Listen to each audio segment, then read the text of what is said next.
Assalamualaikum warahmatullahi wabarakatuh. Perkenalkan, nama saya Denis Juliandi dengan NPM akhir 043, mahasiswa Fakultas Ilmu Budaya, Program Studi Sastra Sunda.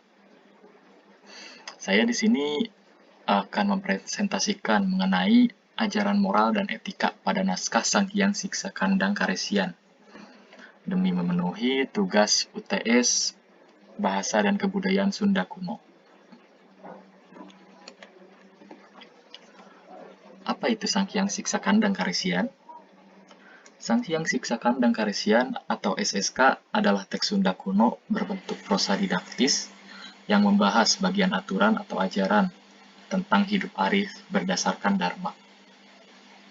Isinya bersifat ensiklopedis yang memberikan gambaran tentang pedoman moral umum untuk kehidupan bermasyarakat pada masa itu, termasuk berbagai ilmu yang harus dikuasai sebagai bekal kehidupan praktis sehari-hari.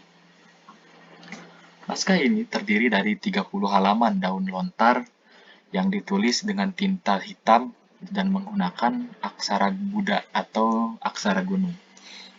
Naskah ini bertanggal Noracatur Sagara Wulan, yaitu tahun 1440 Saka atau 1518 Masehi.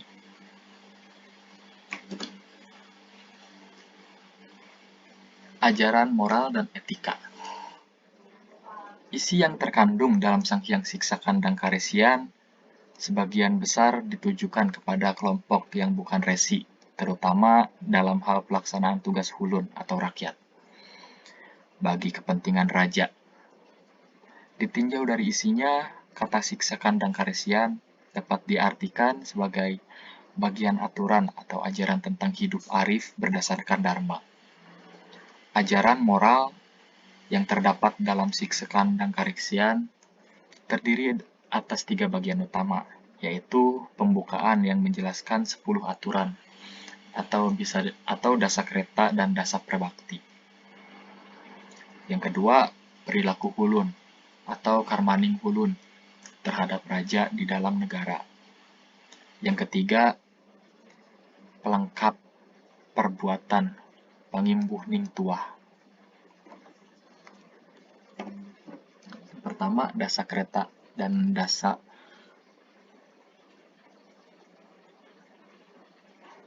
prebakti. Dasa kreta adalah 10 aturan atau pedoman yang berfungsi sebagai pegangan orang banyak.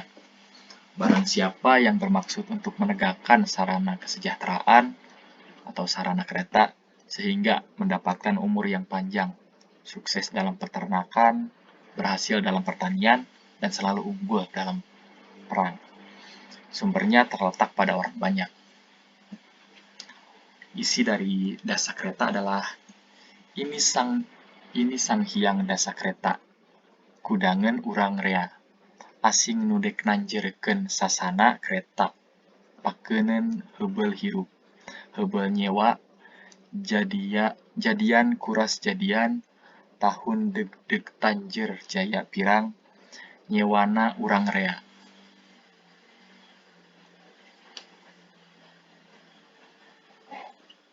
Pernyataan tersebut menegaskan bahwa manusia tidak bisa hidup secara individual. Peran dari orang lain yang saling mendukung satu sama lain tentu akan membawa keberhasilan dan kesejahteraan di dunia ini. Dengan demikian, teks ini menegaskan semangat gotong royong dan bekerja sama. Dasa kreta juga disebutkan juga sebagai cerminan dari dasa sila, bayangan dari Sang Hyang Dasa Marga dan perwujudan dasa indera yang berfungsi untuk menyejahterakan kehidupan di dunia yang luas. Dasa indera, yaitu 10 indera. Yang pertama adalah telinga. Jangan digunakan untuk mendengarkan hal yang tidak layak didengar karena akan menjadi pintu bencana. Itulah yang akan menyebabkan kita mendapatkan celaka di dasar kenistaan neraka. Namun bila telinga dipelihara, maka kita akan mendapatkan keutamaan dalam pendengaran. Yang kedua adalah mata. Jangan sembarangan digunakan untuk melihat hal yang tidak layak dipandang karena menjadi pintu bencana menjadi penyebab kita mendapatkan celaka di dasar kenistaan neraka. Namun bila mata dipelihara, maka kita akan mendapatkan keuntungan yang dalam penglihatan. Yang ketiga itu adalah kulit. Jangan digelisahkan karena panas ataupun dingin, sebab akan menjadi pintu bencana. Penyebab kita mendapatkan celaka di dasar kenistaan neraka. Tetapi kalau kulit terpelihara, maka kita akan mendapatkan keutamaan yang berasal dari kulit. Yang kedua adalah lidah. Yang keempat adalah lidah. Jangan sampai salah berucap karena akan menjadi pintu bencana. Penyebab kita mendapatkan celaka di dasar kenistaan neraka. Namun bila lidah terpelihara, maka kita akan mendapatkan keutamaan yang berasal dari lidah. Yang kelima adalah hidung. Jangan sampai salah digunakan untuk mencium karena akan menjadi pintu bencana. Penyebab kita mendapatkan celaka di dasar kenistaan neraka. Namun, bila hidung terpelihara, maka kita akan mendapat keutamaan yang berasal dari hidung. Yang keenam adalah mulut. Jangan sembarangan digunakan untuk berbicara, karena akan menjadi pintu bencana di dasar kenistaan neraka. Namun, bila mulut terpelihara, maka kita akan mendapatkan keutamaan yang berasal dari mulut. Yang ketujuh adalah tangan. Jangan sembarangan digunakan untuk mengambil, karena akan menjadi pintu bencana di dasar kenistaan neraka. Namun bila tangan terpelihara, maka kita akan mendapatkan keutamaan yang berasal dari tangan. Yang kedelapan adalah kaki. Jangan sembarangan digunakan untuk melangkah, karena akan menjadi dasar pintu bencana. Penyebab kita mendapatkan celaka di dasar kenistaan neraka. Namun bila kaki terpelihara, maka kita akan mendapatkan keutamaan yang berasal dari kaki. Yang kesembilan adalah tumbung. Jangan digunakan untuk perbuatan keter-keter, karena akan menjadi pintu bencana besar kenistaan neraka. Namun, bila tumbung terpelihara, maka kita akan mendapatkan keutamaan yang berasal dari tumbung. Yang kesepuluh, baga dan purusa. Jangan digunakan untuk berzina, karena akan menjadi pintu bencana, penyebab kita mendapatkan kecelakaan di dasar kenistaan neraka. Namun, bila baga purusa terpelihara, maka kita akan memperoleh keuntungan atau keutamaan dari baga dan purusa. Dan itu adalah ke-10 dasar indera. Dan masih pada peraturan yang pertama, yaitu dasa prebakti.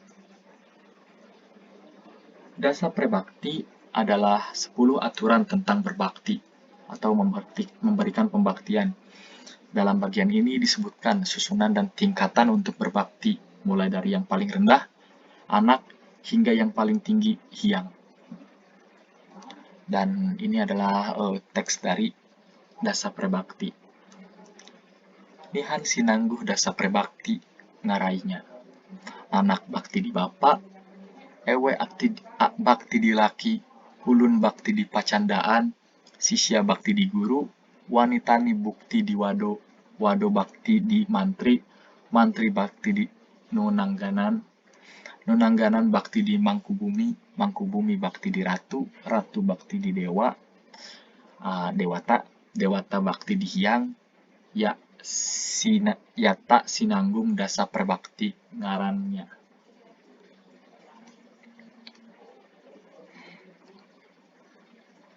Yang teks tersebut memiliki arti. Ini adalah ini yang disebut dasa prebakti. Anak tunduk kepada bapak, istri tunduk kepada suami, hamba tunduk kepada majikan, siswa tunduk kepada guru, petani tunduk kepada wado, wado tunduk kepada mantri, mantri tunduk kepada nunangganan, nunangganan tunduk kepada mangkubumi, mangkubumi tunduk kepada raja, raja tunduk kepada dewata, dewata tunduk kepada hyang. Ya, itulah yang disebut dasa prebakti.